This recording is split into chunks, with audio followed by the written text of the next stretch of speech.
todavía estará ausente en esta gran presentación del carnaval en acción.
Eso es, muchas gracias por el cariño para esta gran batalla y de nuestro barrio Villarroel.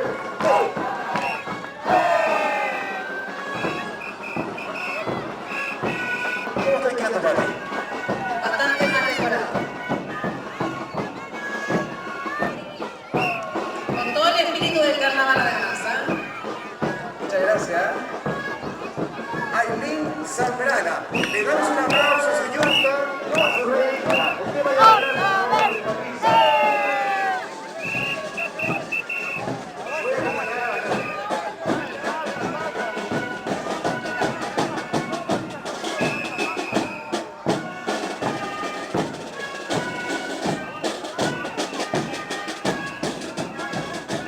Sí. Enamoradísimos los vecinos, ¿ah? El vino enamorado. Oye, vamos a aprovechar también de saludar a los cirpas casados, aquellos que están vestidos de color celeste, ¿ah? Mientras los cirpas solteros o de color rosa.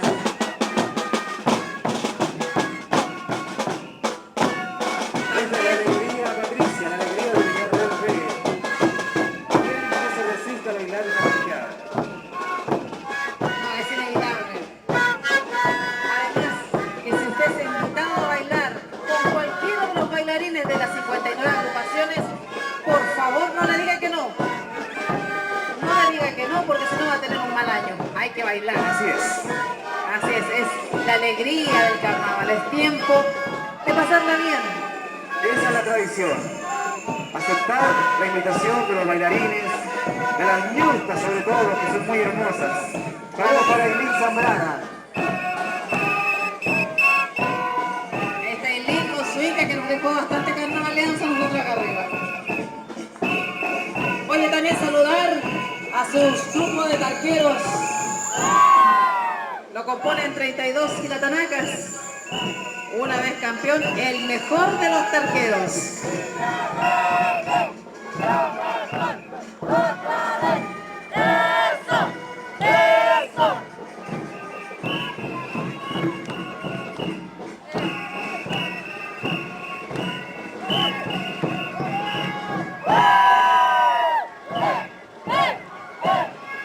Cada detalle cuidado de todas las agrupaciones. Muy bonita la vestimenta de los tarqueros de Gualberto Villarroel B. Todos muy bien combinados, todo muy bien organizado, muy bien planificado. ¿Cómo quedó el pepino? A ver, ¿está contento? Sí, bueno, levanta la mano, me gusta, dice. Me gusta el pepino. Ya, pues hagamos felices a los pepinos. De esto nadie se libra. Esto es mujer y hombre, Chacha Barbie. Muy bien, Pati. Mira, pepino. Lo pasan súper bien ustedes, ¿ah? Bien chayados. Este es el carnaval. Esta es la alegría de Villarroel B. Fuerte el aplauso del público ariqueño. Oye, una invasión de pepino, ¿ah? Te cuento que en la mañana mi cama quedó